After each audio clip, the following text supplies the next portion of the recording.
berkaitan dengan satu topik berkaitan analisa kegemilangan sains dan teknologi Islam.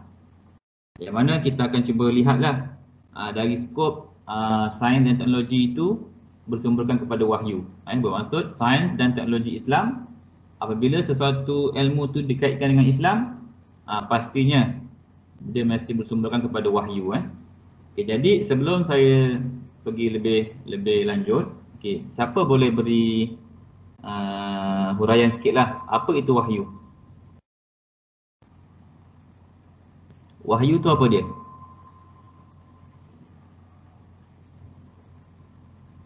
Ada sesiapa boleh tolong bantu?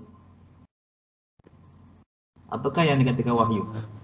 Ilmu dari Allah Subhanahu Wa Taala disampaikan kepada para utusannya. Okey. Siapa yang jawab ni? Azad Azim. Azad. Okey, tanya terima kasih Okey, satu perkongsian yang bagus. Okey, jadinya wahyu ni bolehlah juga kita katakan sebagai satu ilmu yang disampaikan oleh Allah SWT kepada utusannya, iaitu nabinya. Tapi bila dikaitkan wahyu ni dengan umat akhir zaman, kita hanya fokus kepada hanya Al-Quran sahajalah, Al-Quran dan juga hadis Nabi, As-Sunnah. Kerana wahyu yang kita kaitkan untuk masa kini ni, untuk topik ni ialah hanya kepada Al-Quran dan As-Sunnah, iaitu apa-apa jua ilmu ataupun ilmu lah, pengajaran yang diajarkan oleh Allah SWT yang dirakamkan dalam Al-Quran dan juga utusannya yang terakhir, iaitu Nabi Muhammad SAW melalui dan juga perlakuan baginda dan sebagainya. Okey, jadi kita nak kaitkan sains dan teknologi Islam itu bersumberkan wahyu. Kalau lihat pada slide ni, sains dan Islam tidak dapat dipisahkan. Sains ni bolehlah kita katakan sebagai ilmu pengkajian tentang alam semesta kan. Jadi apa-apa jua ilmu juga yang ada di dunia ini, sebagai orang Islam kita kena kaitkan semua ilmu tersebut dengan Allah Subhanahu Wa Taala, kerana Allah itu Maha mengetahui, Maha memiliki ilmu, dan hanya sedikit sahaja ilmu-ilmu Allah Subhanahu Wa Taala yang luas tu diberikan kepada makhluknya, iaitu hamba-hambanya, iaitu manusia lah. Sebagaimana firman Allah Subhanahu Wa Taala dalam Al-Quran ada menyatakan, wa ma utitum minal ilmi illa qalilan, dan aku tidak berikan kepada dan tidaklah diberikan ilmu itu kecuali sedikit, sedikit sahaja ilmu. Jadi kesemua ilmu yang ada di dunia ini, termasuklah ilmu sains, ilmu teknologi dan sebagainya, hanya sedikit sahaja yang Allah berikan kepada manusia. Jadi kita sebagai orang Islam, kita percayalah bahawa Islam itu adalah komplit, ataupun sempurna. Sempurna dari segala segi lah, yang boleh membawa manusia itu kepada kehidupan yang harmoni dan kehidupan yang sebenar lah. Jadi Al-Quran ni menggesa manusia agar menggunakan akal untuk berfikir dan mentadabbur. Tadabbur ni menghayati, berfikir segala tentang penciptaan yang ada di dunia ini.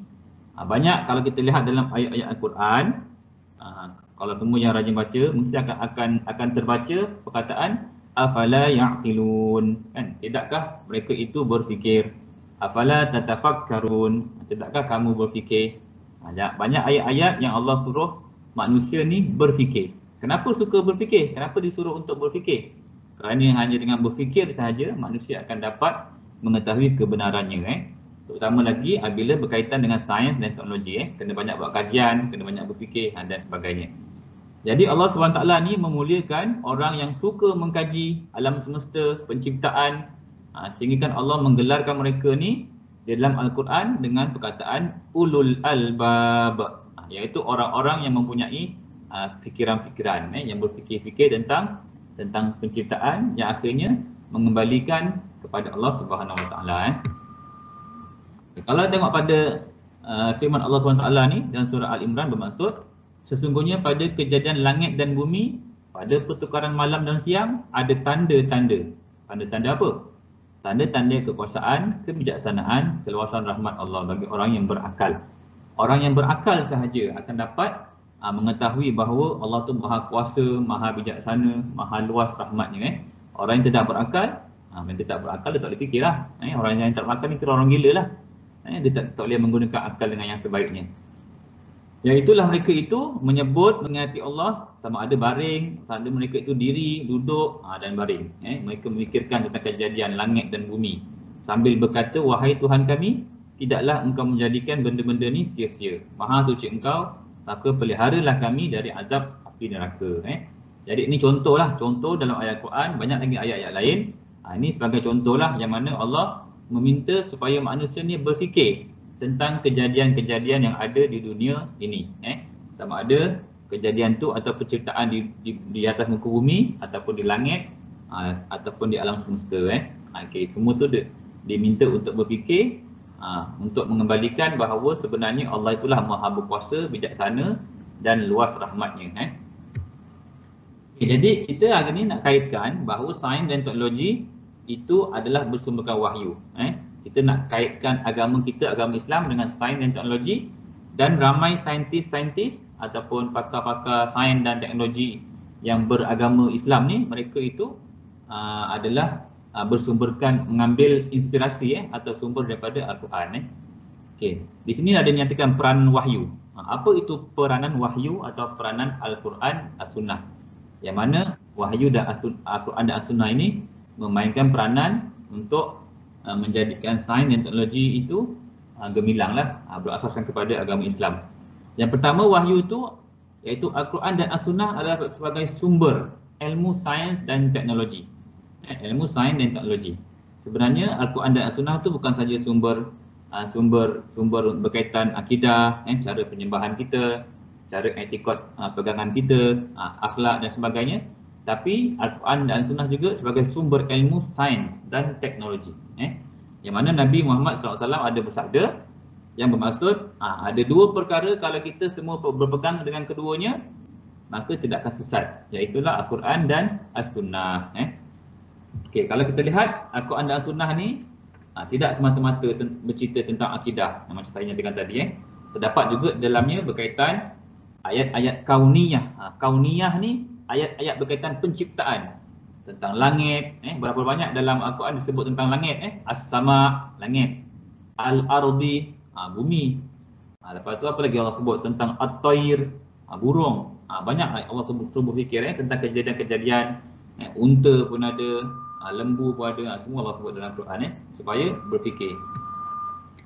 Okay, selain daripada Al-Quran, As-Sunnah itu sebagai sumber untuk ilmu sains dan teknologi, peranan wahyu juga sebagai penentu batasan, menentukan mana batas yang dibenarkan, mana batas yang tidak dibenarkan dalam ruang lingkup pengkajian sains dan teknologi.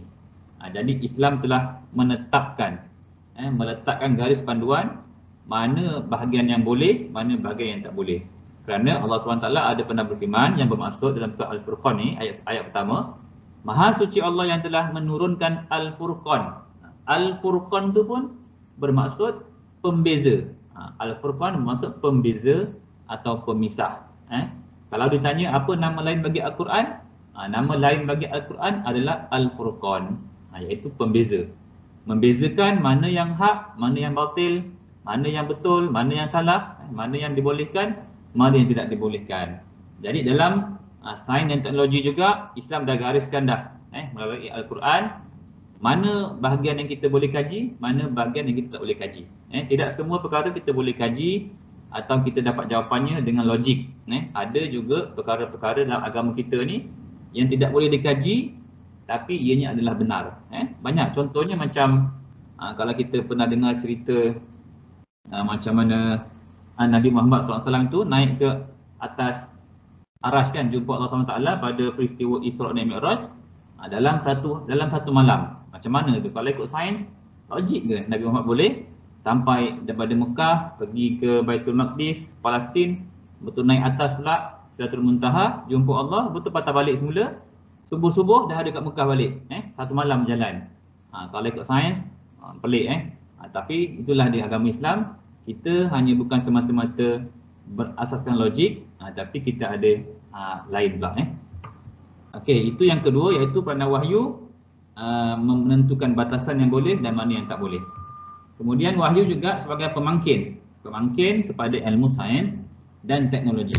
Jadi dengan sebab pemangkin ini juga ramai orang-orang Islam yang menggunakan akal fikiran tu, mereka menjadi saintis yang hebat. Bagaimana kita dapat lihatlah dalam tokoh-tokoh. Kalau ada kumpulan yang buat tokoh tentang saintis Muslim tu, mereka tu hebat, sehingga dikenali sebagai saintis yang mempelopori sumbangan-sumbangan tertentulah dalam bidang sains dan teknologi. Antaranya ialah sebab mereka itu membaca Al-Quran dan memahami bahawa Al-Quran dan As-Sunnah itu memberi galakan kepada manusia supaya berfikir. Jadi mereka pun berfikir sehinggalah mendapat satu ilmu yang digunakan sehingga ke hari ini dan sehingga satu masa nantilah. Dan Allah mengiktiraf mereka ni ulul albab. Jadi mereka seraya upaya untuk mendapat atau digelar atau diiktiraf oleh Allah sebagai golongan ulul albab, orang-orang yang berfikir. Jadi mereka pun menggunakanlah akal fikiran sebaiknya sehinggalah dapat memberi sumbangan yang besar dalam bidang sains dan teknologi. Bahkan mereka itu adalah beragama Islam. Agama Islam adalah agama yang sangat sempurna. Al-Quran juga sememangnya mahu umat Islam memiliki minda, cara fikir yang saintifik, yang kuat berfikir, kritikal, mampu menganalisis data dan sebagainya. Jadi peranan yang ketiga wahyu ialah sebagai pemangkin, penggalak untuk ilmu sains dan teknologi. Kemudian peranan wahyu iaitu Al-Quran dan As-Sunnah juga meningkatkan keimanan. Macam mana yang dikatakan ilmu peranan Al-Quran dan As-Sunnah itu meningkatkan keimanan dari sudut sains dan teknologinya, iaitulah mendorong kepada perubahan yang mengagumkan dari segi boleh meninggalkan kekufuran dan boleh bertukar menjadi iman.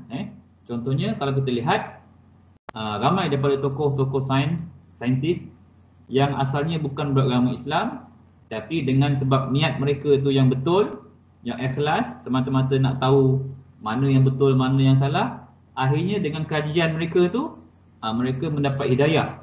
Kerana mereka mengkaji Al-Quran, mengkaji ayat-ayat Al-Quran, dikaitkan dengan pula hasil dapatan daripada sains dan teknologi, akhirnya ada kebenaran. Mereka temui kebenaran. Mereka pun peluk Islam sebab dapat kebenaran daripada ayat-ayat Al-Quran, hasil kajian sains dan teknologi. Contohnya, ni Profesor Tejatat Tejasin, pakar dalam bidang anatomi di Thailand. Begitu juga Dr. Gary Miller, pakar matematik. Dan ramai lagi kalau kita lihat juga, kalau kita pernah baca buku-buku orientalis. Orientalis ni kira orang-orang barat yang mengkaji tentang agama Islam ni. Mereka asalnya nak mencari kelemahan dalam agama Islam. Tapi dengan sebab mereka mencari, akhirnya bukan kelemahan yang mereka jumpa. Mereka jumpa keistimewaan yang ada dalam agama Islam sehingga mereka tertarik, yang akhirnya mereka pun diberikan hidayah, akhirnya memeluk agama Islam. Itulah maksudnya kalau orang Islam yang menceburi bidang sains dan teknologi, akhirnya mereka menambahkan keimanan mereka. Kalau orang bukan Islam mengkaji sains dan teknologi dengan naluri ataupun niat hatinya ikhlas, akhirnya mereka bertukar daripada kufur, tidak mahu beriman dengan Islam, akhirnya beriman dengan Islam. Itulah peranan wahyu dalam sudut sains dan teknologi. Ada 4 peranan yang penting lah. Jadi semua saya harap Panjang boleh ingatlah peranan-peranan wahyu ni dari sudut sains dan teknologinya, iaitu yang pertama, wahyu tu berperanan sebagai sumber utama sains dan teknologi Islam. Yang kedua, wahyu itu juga sebagai pembatas, penentu batasan yang boleh, yang mana yang tak boleh. Yang ketiga, penggalak, iaitu pemangkin kepada umat Islam ni supaya lebih mengkaji dan berfikir tentang alam semesta. Yang keempat, meningkatkan keimanan. Okey. Jadi itu dari sudut wahyunya, iaitu sains dan teknologi Islam ni berkaitan atau bersumberkan kepada wahyu. Dan daripada wahyu tu juga ada menggalakkan praktikal ilmu secara bersepadu. Maksudnya Al-Quran dan As-Sunnah juga bukan hanya menggalakkan orang Islam ni rajin semayang, rajin bersedekah, rajin bersolat rajin sebagainya. Tapi selain itu juga Islam juga menggalakkan orang Islam supaya menuntut ilmu-ilmu yang ada, ilmu yang pelbagai, supaya menguasai segala-galanya. Sebagaimana kalau kita lihat dalam firman Allah SWT dalam surah An-Nahl ni ayat 43, Allah berfirman, a'udzubillahi minasyaitonir rajim, fas'alu ahla dzikri in kuntum la ta'lamun. Maka kamu semua tanyalah kepada orang yang mempunyai pengetahuan kalau kamu tidak mengetahuinya. Jadi daripada ayat ni, kalau kita cuba faham, cuba tadabbur, sememangnya Islam menggalakkan orang Islam tanya kepada orang yang tahu setiap bidang. Jadi bukan hanya orang yang tahu tu orang Islam saja, bahkan kalau orang yang pakar bidang tu tapi dia bukan orang Islam, Islam menuntut atau menggalakkan untuk kita belajar dengan dia. Sebab ilmu tu bukan hanya pada orang Islam saja. Sekiranya orang tu bukan Islam tapi dia ada ilmu yang benar, ilmu yang betul, kita perlu kepada ilmu tersebut untuk agama Islam kita, kena tuntut dengan dia. Kena tuntut dengan dia. Jadi itu galakanlah. Jadi dalam Al-Quran juga, Al-Quran menggalakkan supaya belajar setiap sudut atau setiap bidang keilmuan. Antaranya di sini, ini antara je 4 yang saya nyatakan, banyak lagi. Antaranya dalam Al-Quran ada menyatakan tentang penciptaan manusia dan unsur kejadiannya. Al-Quran juga ada menyatakan fakta berkaitan alam semesta ataupun dikenali dengan ilmu kosmologi. Ada juga berkaitan dengan flora, iaitu botani, berkaitan dengan fauna, zoologi, zoologi. Banyak lagi seperti astronomi kan dan sebagainya. Jadi contoh bagaimana Islam melalui wahyunya iaitu Al-Quran dan As-Sunnah itu menggalakkan supaya mengaplikasikan ilmu yang bersepadu, yang pelbagai. Contohnya dalam bidang penciptaan manusia ni, iaitu Al-Quran telah menjelaskan dengan terperinci mengenai kejadian manusia selepas Nabi Adam AS dan Hawa. Bagaimana dalam surah Al-Mu'minun yang maksudnya, sesungguhnya kami dah menciptakan manusia dari suatu saripati berasal dari tanah. Daripada saripati air mani itu disimpan dalam tempat yang kukuh, iaitu rahim perempuan, rahim ibu. Kemudian air mani kami jadikan segumpal darah. Daripada segumpal darah jadikan segumpal daging. Daripada segumpal daging jadikan tulang belulang, kemudian dibungkus dengan daging. Jadilah manusia. Maka Maha Suci Allah, pencipta yang paling baik. Ayat ni dari sudut sainsnya dah diturunkan 1400 tahun lebih yang lepas kepada Nabi Muhammad SAW. Waktu tu belum lagi berlaku kegemilangan dari sudut sainsnya, iaitu mengkaji akan kebenaran ayat ni. Tapi selepas tempoh yang lama, sains semakin berkembang, mereka mengkaji, rupanya benar, ada betulnya dan memang terbukti secara saintifiknya betul apa yang dinyatakan oleh Al-Quran ini. Jadi inilah contoh ayat yang mana sains tu membenarkan apa yang telah dinyatakan oleh Al-Quran 1400 tahun lebih yang lalulah. Jadi sebab tu ramai saintis-saintis yang kagum, yang akhirnya mengakui kebenaran dan memeluk agama Islam. Ini contoh je lah. Rasulullah SAW juga ada bersabda, sesungguhnya di antara kamu dikumpulkan dalam rahim ibunya selama 40 hari, bertukar menjadi alaqah yang demikian, kemudian bertukar lagi menjadi mudrah yang demikian dan tempoh 40 hari juga. Kemudian diutus malaikat, ditiupkan roh ke dalamnya. Ini hadis riwayat Imam Muslim. Selain daripada penciptaan manusia, Al-Quran juga ada menceritakan berkaitan dengan alam semesta. Sains alam semesta, sains kosmologi lah, pengkajian alam semesta. Orbit, contohnya orbit, banyak lagi tapi saya ambil contoh kat sini tentang orbit, iaitu tapak ataupun landasan pergerakan planet-planet dan sebagainya lah. Iaitu dinyatakan bumi serta objek-objek di langit, termasuk bintang, matahari dan semuanya tu tidak pegun, wujud antara tidak pegun. Kesemuanya berpusing dan beredar dalam orbitnya. Yang pihak barat ataupun orang barat membicarakan soal ini, mereka berpegang pada dua teori. Ini pada asalnya dululah, iaitu teori geosentrik dan teori heliosentrik. Geosentrik ni diasaskan oleh seorang tokoh astronomi Yunani, Claudius Ptolemus atau Ptolemy. Dalam bukunya mengatakan bumi itu berada di tengah-tengah angkasa. Jadi pusat angkasa lah bumi ni yang kita duduk ni, dan dalam keadaan pegun, tidak bergerak, masih tidak ada orbit, dia statik. Manakala matahari, bintang, objek-objek lain berpusing mengelilinginya. Teori ini menguasai barat sehinggalah abad ke-16 Masihi. Yang kedua pula diasaskan oleh Nicolaus Copernicus, pakar astronomi daripada Poland, iaitu teori heliocentrik. Beliau mengatakan sebenarnya bukan bumi yang ada sebagai pusat angkasa, tapi matahari.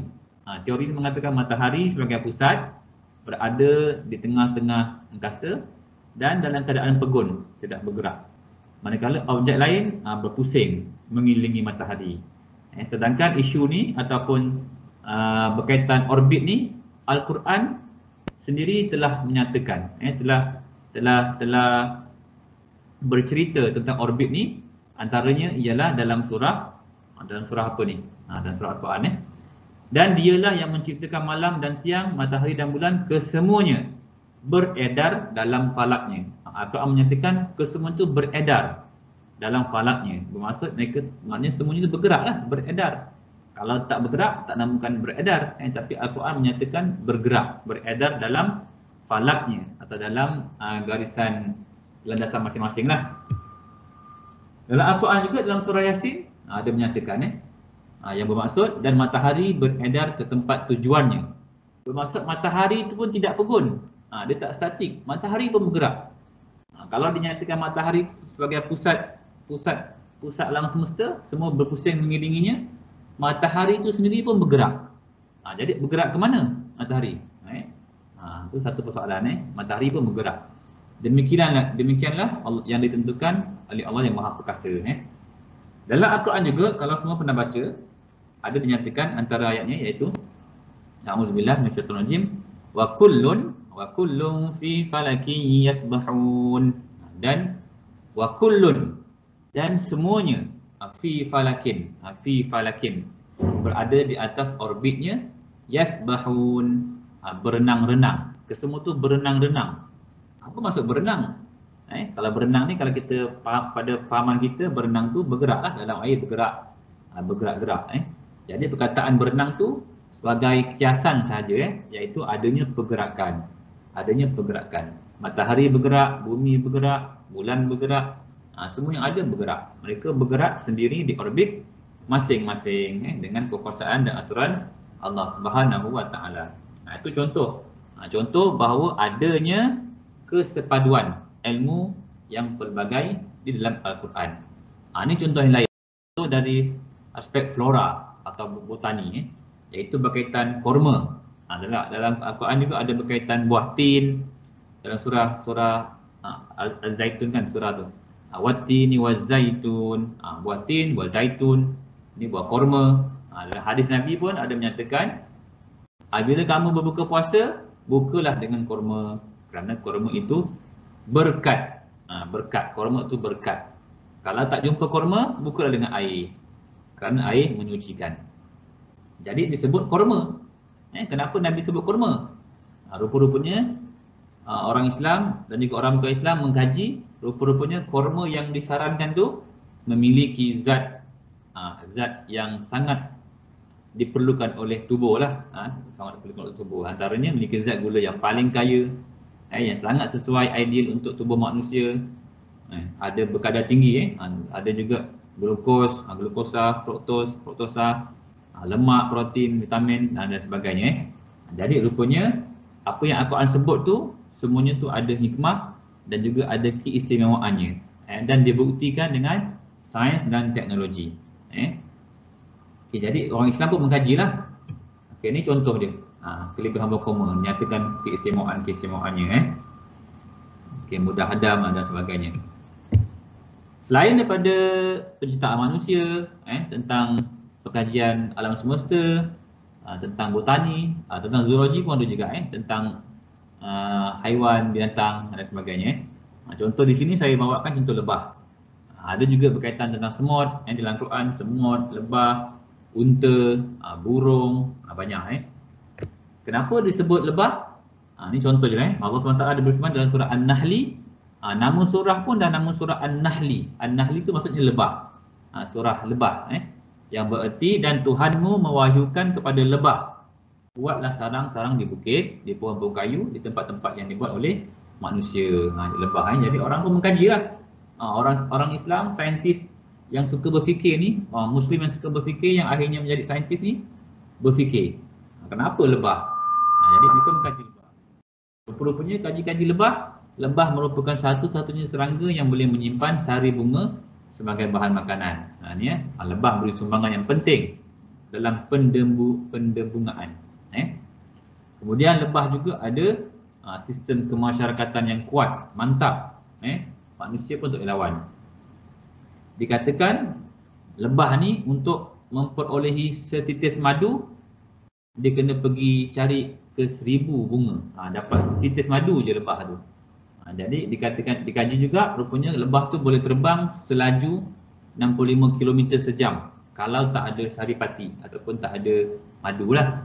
Kalau dia ada madu, dah berkurang, dia punya kecepatan kelajuan dia dah berkurang 30 km sejam sahaja. Ni orang buat kajian ni, saya buat kajian tentang lebah. Jadi dalam Al-Quran pun dinyatakan juga berkaitan dengan ilmu-ilmu berkaitan perihal kebinatangan ni, kehaiwanan ni, zoologi. Okey, itu saja. Jadi kesimpulannya, banyak fakta-fakta berkaitan sains terdapat dalam Al-Quran. Menunjukkan Al-Quran tu telah diturunkan dalam tempoh yang lama dahulu, 1400 tahun lebih ke belakang. Tapi waktu tu manusia belum lagi berfikir tentang sainsnya, sehinggalah kemajuan manusia semakin pandai, semakin cerdik. Mereka pun mengkaji, rupanya banyak bukti-bukti sains tu membenarkan apa yang telah pun dinyatakan oleh Al-Quran. Jadi banyak fakta-fakta sains dalam Al-Quran. Jadi Al-Quran juga sebagai mukjizat pembuka akal fikiran manusia untuk mengkaji, menerokai semua penciptaan yang membuktikan bahawa Allah tu maha hebat, Allah tu maha besar. Jadi walaupun Al-Quran tu banyak fakta sains, Al-Quran kita tidak boleh mengatakan Al-Quran sebagai buku sains. Kerana dalam Al-Quran tu ada ilmu yang pelbagai, ilmu yang bersepadu, kan? Ada kesepaduan ilmu. Dalam Al-Quran ada ilmu berkaitan akidah, ibadat, akhlak, kemasyarakatan, kan? Tentang alam semesta, penciptaan, sainsnya, tentang air. Ada orang buat kajian, rupanya dalam Al-Quran tu dia mengkaji jumlah perkataan air dan jumlah perkataan darat dekat Al-Quran tu. Bila dikaji-kaji jumlah perkataan tu dinisbahkan, rupanya sama dengan apa yang ada di bumi. Jumlah peratusan air, perkataan air dekat Al-Quran tu dibandingkan dengan bumi, sama dalam di atas muka bumi kita, peratusan air tu dengan darat. Itu memang ada unsur mukjizat lah. Jadi setakat itulah untuk saya punya perkongsian pada minggu ni, iaitu kita hanya menyentuh perkembangan ataupun kegemilangan sains dan teknologi itu adalah berasaskan atau bersumberkan kepada wahyu, iaitu Al-Quran dan As-Sunnah. As-Sunnah yang sahih lah, bukan As-Sunnah yang bukan sahih. Okey, setakat tu semua boleh faham tak apa yang saya kongsikan ni? Boleh. Ke saya cakap seorang ni? Faham. Okey, setakat ni ada pertanyaan tak? Boleh faham tak tentang wahyu itu sebagai sumber kemajuan atau kegemilangan sains dan teknologi?